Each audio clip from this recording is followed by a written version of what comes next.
My wife ended our marriage on a stage, in front of 200 strangers, and people applauded. Not the polite kind of applause either. Not the, we're clapping because we don't know what else to do, kind. I mean full-bodied, standing ovation energy. Like she'd just donated a kidney to an orphanage, live, while rescuing a puppy. And I stood there beside her, under stage lights, holding a microphone I didn't ask for, staring into a crowd of adult humans who had collectively decided, yes, this is inspiring, this is growth. I'm telling you this up front because if I start from the beginning, you'll assume I'm exaggerating. I'm not. We were together for 7 years, married for 5, no kids, no dramatic, he gambled the mortgage scandals, no screaming matches in the driveway, no police lights, no viral TikToks, just normal modern marriage erosion. You know the usual. Work stress, communication that turned into scheduling, intimacy that turned into, we should probably, and fights that weren't fights. Just 2 exhausted people arguing about tone instead of the actual issue. I thought we were in a rough patch. My wife thought we were in a documentary. Her name is Claire. Claire is the kind of person who says things like, I want us to evolve, while reorganizing the pantry, and making it feel like a moral failing if you don't label the quinoa. She doesn't like problems, she likes solutions, and solutions in her world require an audience. It started 3 months before the seminar, on a Tuesday night, right after dinner. I remember because I was still chewing, which is apparently when big life decisions should be announced, right between pass the salt and do you want tea? Claire sat across from me, very calm. That calm that means she's been rehearsing in her head. I found something, she said. I nodded like she'd found a new show. It's a couples therapy seminar. I blinked. We have couples therapy at home. It's called talking. She smiled like I was adorable. This is different. It's immersive. I should have known then. The word immersive is always the first red flag. Nothing good happens after someone calls a human experience immersive. That's how you end up paying $400 to get yelled at by an actor in Victorian clothing. Claire slid her phone across the table. On the screen, a glossy website. Big photos, soft lighting, couples hugging, a man in a fitted blazer holding a microphone like he was about to drop the hottest TED Talk of your marriage. At the top, in bold, the truth stage. A weekend that changes everything. Yes. Truth stage. Not retreat, not workshop. Stage. Like your relationship was about to do stand-up comedy. Claire, I said slowly, why does it need to be a stage? Because people hide, she replied, like she was quoting scripture. We need to say things out loud. We can say things out loud in the living room, I said. No, she said, shaking her head. In the living room, we fall back into patterns. We need accountability. Accountability. Another word that sounds great until you realize it means being emotionally strip-searched in public. I leaned back. Okay, so, this is therapy, with branding. It's led by a licensed psychologist, she said quickly, like she'd anticipated my skepticism. Dr. Harlan Greaves. The name sounded like he owned a vineyard and a podcast. Claire kept talking, building her case like she was presenting to investors. It's a prestigious program. Couples fly in for it. There's a limited number of seats. It's expensive for a reason. It works. How expensive are we talking? I asked. She didn't flinch. $2,000. I almost laughed, but my brain short-circuited. $2,000. Yes. For the weekend. Yes. I looked around our kitchen like the cabinets might offer commentary. Claire, I said, for $2,000, the psychologist better personally come to our house and fold our laundry while explaining our attachment styles. She rolled her eyes. You're being dismissive. I'm being financially literate. She took a deep breath. I'm not saying we're broken. I'm saying we need honesty. Real honesty. Are we not honest? I asked. Her eyes flicked to the side. That is such a tiny movement. Half a second. But it changes the temperature in a room. We're functional, she said carefully. But I don't want functional. I want real. There it was, the big, slippery word, real. It can mean intimacy. It can mean connection. It can mean vulnerability. Or it can mean, I'm about to set your life on fire and call it self-care. Claire reached across the table and put her hand over mine. Warm, soft, very, look how sincere I am. Please, she said, do this with me. If we're going to try, let's actually try. I wasn't thrilled. I wasn't inspired.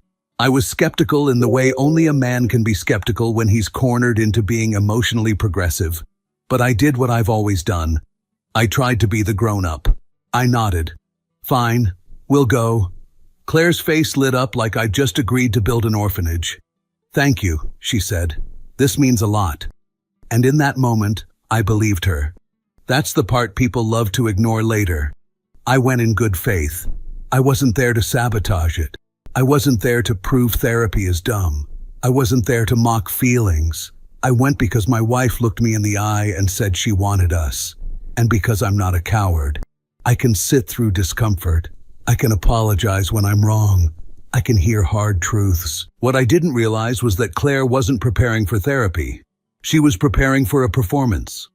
The seminar was held at a hotel conference center, one of those places designed to make you feel simultaneously important and trapped. You walk in and everything smells like expensive carpet and quiet desperation. There are soft lights, a little coffee station that looks cheerful but tastes like betrayal, and name tags on a table like you're about to attend a corporate event called Leadership Through Suffering. Claire checked us in. She was energized, focused, almost excited.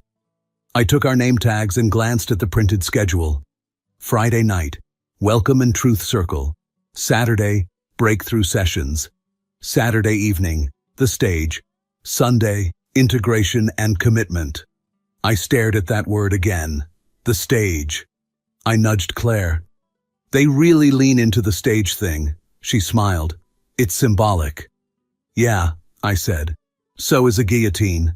She ignored that. We walked into the main room. A big hall with a raised platform, chairs arranged in rows, and spotlights aimed at the front. Microphones. A sound system. 2 giant screens on the sides. It looked like a small comedy show, except the jokes were going to be my emotional flaws. Couples were already seated. Some held hands like they were in church. Some whispered intensely. Some looked like they'd been arguing in the elevator and agreed to stop only long enough to make eye contact with the exit signs. I leaned toward Claire. Are we sure this is therapy and not a cult with better fonts? She squeezed my arm. Stop. That's when Dr. Harlan Greaves took the stage. He was charismatic in the way that makes you instantly distrust him. Perfect posture, perfect smile, voice trained for microphones. The kind of man who could tell you your childhood was a metaphor, and you'd nod like, yes, doctor, I am the metaphor. Welcome, he said, spreading his arms like a preacher. You are here because you are brave. And the room reacted immediately. A soft wave of nods, like bravery was now in the air, and everyone was inhaling it. Claire sat a little straighter. I sat a little more quietly. Dr. Greaves continued. This weekend, we don't do nice. We don't do polite. We do truth. He said truth like it was a product. You will be seen, he said. You will be heard, and you will be held accountable. People clapped, lightly at first, then more. Like applause was the correct response to being told you're about to bleed emotionally in public. I didn't clap. I was still wondering if I should be here. Dr. Greaves smiled, as if he could sense my skepticism from 30 feet away. Now, he said, we're going to start with something simple. He looked over the crowd. Who here has been carrying something they haven't said out loud? Hands shot up, immediately, like it was a competition. Claire's hand went up too. I didn't even look at her. I stared forward, slowly realizing I'd paid $2,000 to watch my wife volunteer for public emotional strip poker. Dr. Greaves pointed to a couple in the second row. They stood. The woman started crying before she even finished her first sentence. Everyone murmured sympathetically. People clapped at the end. Then another couple. More crying, more hugging, more applause. It took maybe 15 minutes for the pattern to become obvious. Someone shares something painful. Room reacts. Applause. Not applause like, good job. Applause like, thank you for feeding the machine. Claire leaned toward me, whispering, see? This is powerful. I watched a grown man confess he felt invisible in his marriage, then watched 200 strangers clap like he'd nailed a guitar solo. Yeah, I said quietly. Powerful. But I didn't mean it the way she did, because I could feel it. This wasn't therapy. This was a show. And shows need a climax. By Saturday morning, I had learned 3 things. Hotel coffee is never coffee. It's punishment in liquid form. People will confess their deepest pain in exchange for applause, the way kids do tricks for candy. My wife was very, very good at this. We sat in the same row as the night before.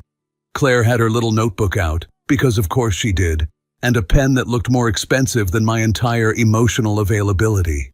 Dr. Harlan Greaves returned to the stage like a man who knew he owned the room. Good morning, brave people, he said. Applause. I'm not kidding. Applause like he'd just landed a plane. He smiled and nodded as if he'd earned it through years of study, and not through the simple trick of telling adults they're courageous for having feelings. Today, he continued, we go deeper. We stop hiding behind teamwork and compromise, and we speak the truth that's been trapped inside our bodies. I glanced at Claire. She was nodding slowly, like she could physically feel the truth trapped in her organs. I leaned in. If the truth is trapped in your body, you should probably see a doctor. She shot me a look. Please don't do this. I held up both hands in surrender. I'm quiet. I'm supportive. I'm a mature husband. Look at me maturing. Claire didn't laugh. She wasn't in humor mode anymore. She was in process mode. And that's when I realized the seminar had its own atmosphere. You could almost feel everyone's nervous systems syncing up like Bluetooth devices. Dr. Greaves stepped down from the stage and walked slowly along the aisle, microphone in hand. I want to hear from someone who's ready, he said. Someone who's tired of pretending.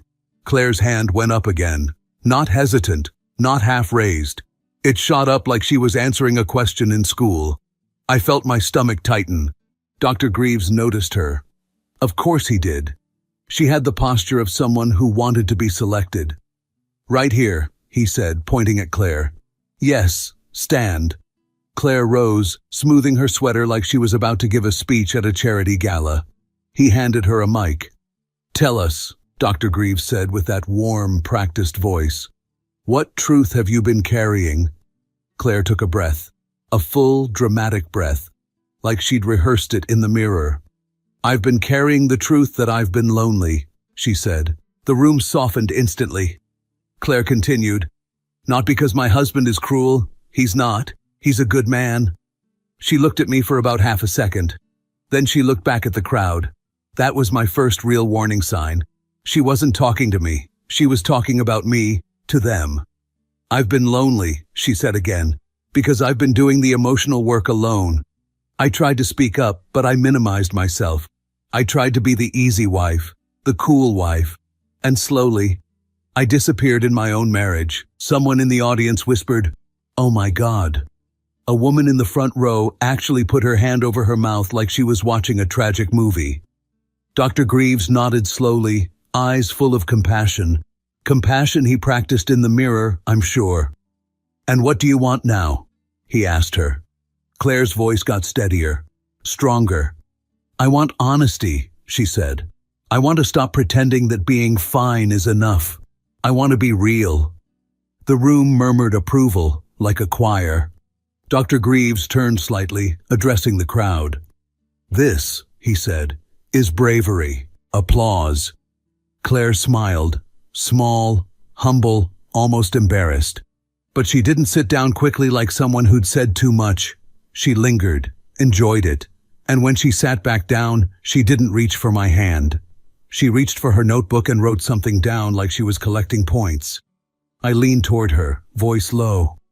Are we doing this now? She didn't look at me. I'm just being honest. I didn't say don't be honest. I'm asking why it sounds like a TED talk about how I ruined your life. Her eyes flicked to me, sharp. You're making this about you. I stared at her. You just told 200 strangers you've been lonely because you've been doing emotional work alone, and I'm making it about me? Not everything is an attack, she whispered. I let out a slow breath through my nose. I'd learned that arguing with a person who speaks therapy fluently is like boxing someone with a law degree. Everything you do becomes evidence of your guilt. So I nodded slightly, as if I was absorbing her wisdom. Okay, I said. Continue evolving. Claire's mouth tightened. Stop being sarcastic. I looked at her calmly. Claire, I'm not being sarcastic. I'm being real. She glared at me. Dr. Greaves called for a break after a few more confessions. People stood up, hugged strangers, cried near the coffee station like it was a sacrament. Claire got approached immediately. A woman in a beige cardigan touched her elbow gently. That was so powerful, she said. A man with watery eyes nodded at Claire. You're brave, he said. Claire smiled modestly. Thank you. It's hard, but it's time. I stood there beside her, invisible, like a coat rack. Then, this is the part I won't forget. Claire introduced herself without mentioning me. I'm Claire, she said. I've been learning to use my voice. She didn't say, this is my husband. She didn't say my name. She didn't even look in my direction like I was part of the scene. And that's when the narrative started to shift. Not in some dramatic movie way, in a small, creeping way, like someone slowly turning the thermostat down until you realize you've been freezing for an hour. I went to refill my coffee and a guy next to me gave me that look. You know the look. Not hostile, not aggressive, just pity, coated with judgment. He nodded toward Claire across the room, surrounded by admirers. Man, he said quietly, you're lucky she's trying. I stared at him. I'm sorry, he shrugged. A lot of women would have just checked out. She's doing the work. I looked at him, still calm. Interesting. He smiled like he'd given me advice. Don't waste it. I nodded once. I won't. I didn't tell him what I was thinking, because what I was thinking wasn't, I should try harder. What I was thinking was, so this is the game. In this room, there are only two roles. The brave truth-teller and the person they're escaping from. After the break, Dr. Greaves introduced what he called mirror exercises. Couples faced each other. One person spoke while the other held space. No interruptions, no clarifications, no defending yourself. Only reflective statements like, I hear you. I acknowledge your truth. I honor your feelings. It's basically relationship hostage negotiation. Claire went first. She looked at me like she'd been trained for this. I feel like you don't see me, she said. I nodded slowly. I hear you. I feel like you dismiss my needs, she said. I acknowledge that you feel that way. I feel like you've been emotionally unavailable, she said, voice steady, perfectly projected. I blinked once. Emotionally unavailable. Another phrase that can mean anything from he never cries to he forgot to buy oat milk once. I honor your feelings, I said. Claire's eyes narrowed slightly. Don't perform. I'm not performing, I said, still calm. I'm literally following the rules of this emotional escape room. She looked like she wanted to argue, but Dr. Greaves was prowling the aisles listening. And Claire, at this point, cared deeply about how things looked, so she smiled. A small, controlled smile. Okay, she said. Your turn. I took a breath and spoke evenly. I feel like you're not talking to me, I said. You're talking about me, to the room. Claire's smile froze. I feel like you came here with a script, I continued, still calm. And I'm the villain in it. Her eyes flashed. Dr. Greaves's head turned toward us, interested. Claire forced a soft tone. That's not true. I nodded slowly, like the seminar had taught me. I hear you. She exhaled sharply. You're twisting it. I acknowledge that you feel that way, I said. A couple behind us snickered quietly. Or maybe it was in my head. Hard to tell at that point. Claire's cheeks flushed. This is what I mean, she said, voice tight but controlled. You make everything a debate. You can't just feel. I looked at her, steady. I can feel. I just don't like being sentenced in public. Dr. Greaves stepped closer, smiling like a man who'd just smelled drama. Beautiful, he said softly. There's energy here. He crouched slightly, like a coach. Tell her the truth, without armor. I kept my voice level. The truth is, I'm starting to feel like I'm here as a prop. The room got quiet around us, like nearby couples were accidentally eavesdropping. Claire gave a little laugh that wasn't a laugh. Oh my God. Claire's face shifted, the same calm mask she wore at dinner all those months ago. But now it had an audience. She didn't look at me, she looked at the room. And I don't want to shrink anymore. The room murmured. Dr. Grettenude, voice gaining strength. I deserve to be heard. Applause started from somewhere.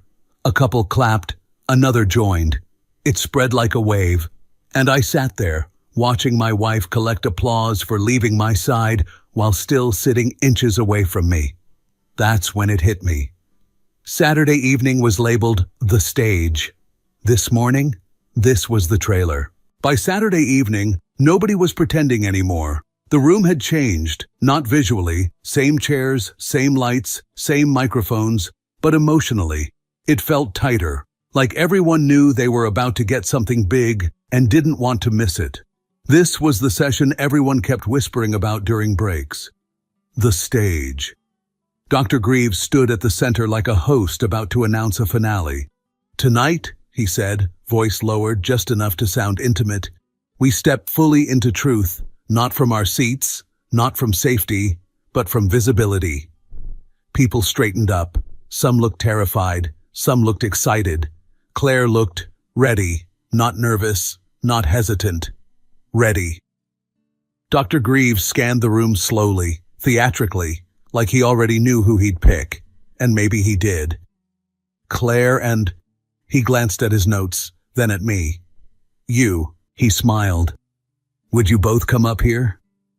The spotlight hit the stage immediately, like it had been waiting. I stood up calmly. Claire was already on her feet. As we walked down the aisle, I felt it. That shift. The room watching us, not as people, but as content. This wasn't therapy anymore. This was the main event. We stepped onto the stage. The lights were brighter than I expected. Hot. You could feel them on your skin. 2 chairs waited for us, angled slightly toward the audience, not toward each other. That felt intentional. Dr. Greaves handed us microphones.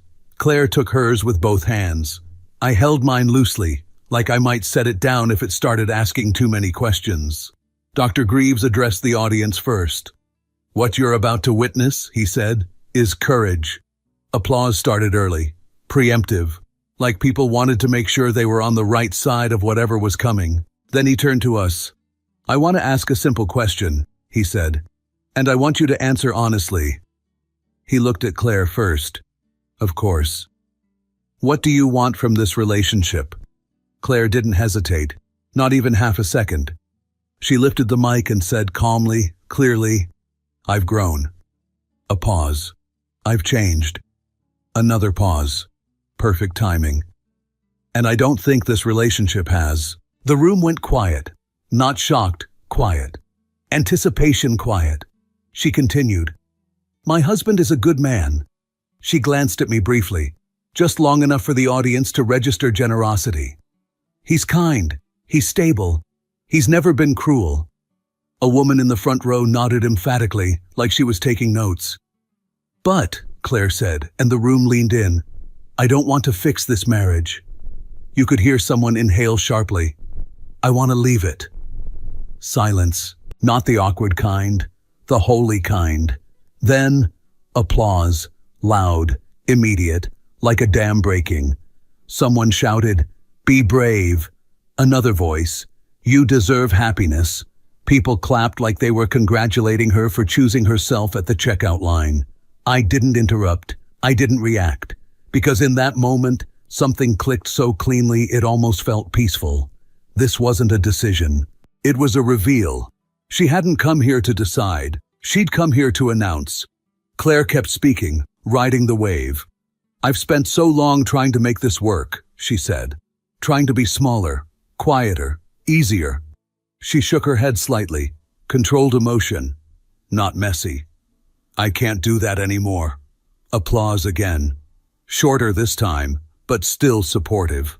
Dr. Greaves nodded slowly, solemnly, like a judge approving a verdict. He turned to me. "And you," he said gently. "What do you want?" 200 faces turned at once. This was the moment they were waiting for. I looked out at the crowd. People who had met me less than 24 hours ago. People who knew my marriage through my wife's curated monologues. People who had already decided who I was. I thought about saying a lot of things. I thought about correcting the narrative. I thought about explaining context, history, nuance. Then I realized something important. None of that mattered. This wasn't a conversation. It was a ceremony. So I didn't give them what they wanted. I didn't raise my voice. I didn't cry. I didn't beg. I simply said, if she decided this needed an audience, then yes, I accept it. That was it. No speech, no counterstory, just acceptance. The room froze. Dr. Greaves blinked. Claire turned her head slightly, just enough to look at me properly for the first time all evening. She hadn't expected that. The applause didn't come. A few people shifted in their seats. Someone coughed. A woman in the third row slowly stopped clapping halfway through, like she just realized she wasn't sure what she was applauding anymore. Dr. Greaves recovered quickly. He always did. "Acceptance," he said carefully, "is powerful." I nodded once. "Yes," I said. "It is." Claire opened her mouth, then closed it. The spotlight suddenly felt less flattering.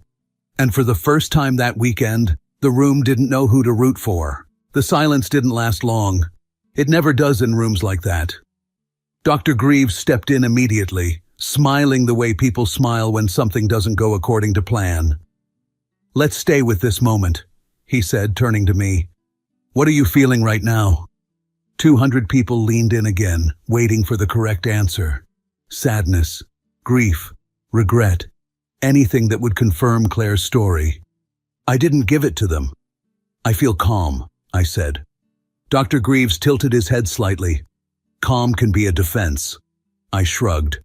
"Or it can be acceptance." A ripple of discomfort moved through the room.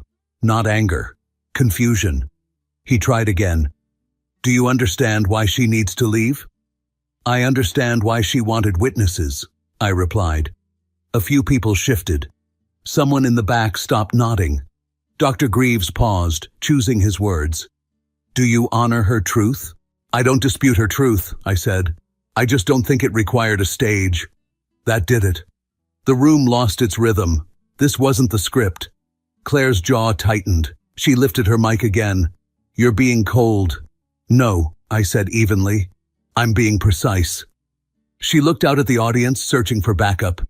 It didn't arrive the way it had before. Dr. Greaves cleared his throat. "Sometimes emotional restraint is how people avoid pain." I nodded. "Sometimes emotional spectacle is how people outsource guilt." That line hit harder than I expected. Dr. Greaves straightened.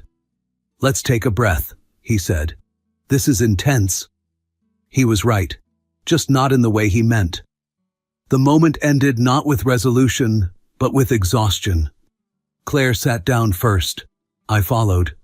The stage lights dimmed, and something important had shifted. The crowd didn't clap. They didn't cheer. They didn't know what to do with a man who refused to collapse. After the session, people avoided eye contact, not out of hostility, out of uncertainty. Claire walked ahead of me toward the exit. "That wasn't what was supposed to happen," she said. I looked at her calmly. "You mean the part where I fell apart?" She exhaled sharply. You embarrassed me.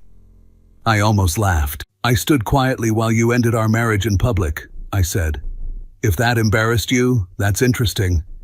She stared at me like she was seeing me for the first time. You could have tried, she said. I did, I replied. Just not for the audience. She shook her head. You don't get it. No, I said.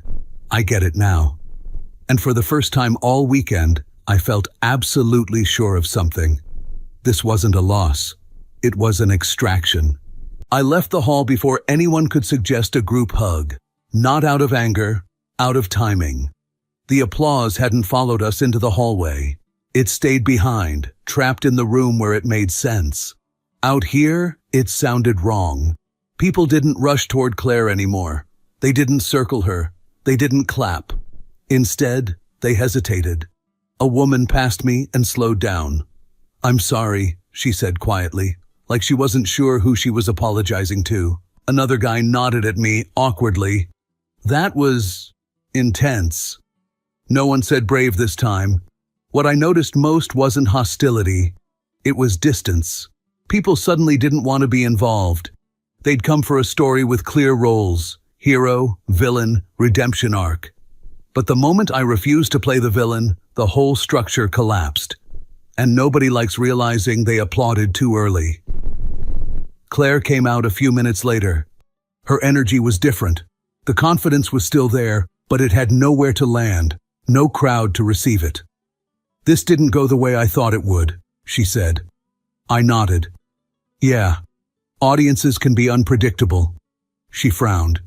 They didn't understand. They did, I replied. They just realized they weren't supporting courage. They were watching a breakup. That hit her. She looked around, noticing how people avoided eye contact now, how no one was congratulating her, how the moment had passed. I thought they'd back me, she said. They backed the story, I said. Not the aftermath. She didn't respond. That night, I packed my things and changed rooms. Not to punish her, not to make a statement. I just didn't want to sleep inside a performance that had already ended. Sunday morning was called integration. That word again. Integration of feelings. Integration of truth. Integration of new paths forward. The room looked different without adrenaline. No spotlights, no music, just tired faces and paper cups. People didn't sit close anymore. No hugging, no nodding, no applause. Dr. Greaves spoke softly now, slower, like a man walking back something that had already happened. Yesterday brought a lot up, he said. Today is about grounding. Grounding, I learned, is what you do when the story doesn't end where you planned. Claire sat 2 chairs away from me, not beside me, not far enough to be dramatic, just separated. She didn't raise her hand anymore. She didn't volunteer. When people spoke, they didn't sound brave. They sounded confused. It took some time to understand what had really happened, not because the truth was hidden, but because it was obvious in a way people don't like admitting. The seminar thrived on moments like ours, big reveals, clean narratives, emotional payoffs. They called it breakthrough. But breakthroughs need witnesses. Claire hadn't come there to decide whether to leave. She'd already decided. What she needed was validation without responsibility. A room full of strangers to confirm she was right, before the consequences arrived. That's why my reaction mattered more than anything she said. The moment I didn't collapse, the room changed. Because now the audience had to face an uncomfortable thought. If he isn't broken, then maybe this isn't rescue. Maybe this is just exposure. People stopped clapping not because they chose me, but because they realized they were being used to carry someone else's moral weight. Nobody wants that job. Was I perfect? No. But none of that required a stage. I filed for divorce quietly. No announcements, no speeches, no audience. And that's when it finally made sense. She didn't just leave me. She needed witnesses. Because leaving in private means owning the decision. Leaving on a stage means asking strangers to absorb the guilt. And I learned something standing under those lights. Love that needs applause isn't love, it's a performance. And performances end the moment the crowd stops clapping. A few months later, someone sent me a link. The seminar's website had been updated. New photos, new testimonials. One of them felt familiar. A blurred shot of a woman on a stage. Soft lighting. Hands raised in applause. The caption read, "Radical honesty creates real freedom." There was no name, no context. Just a moment, frozen and repackaged. I closed the page. Some people leave relationships quietly, some people leave loudly, and some don't really leave at all. They just keep replaying the moment they were applauded for it. If you felt this story hit hard, drop a like, subscribe for more, and share your thoughts in the comments. Your support keeps Steelheart beating.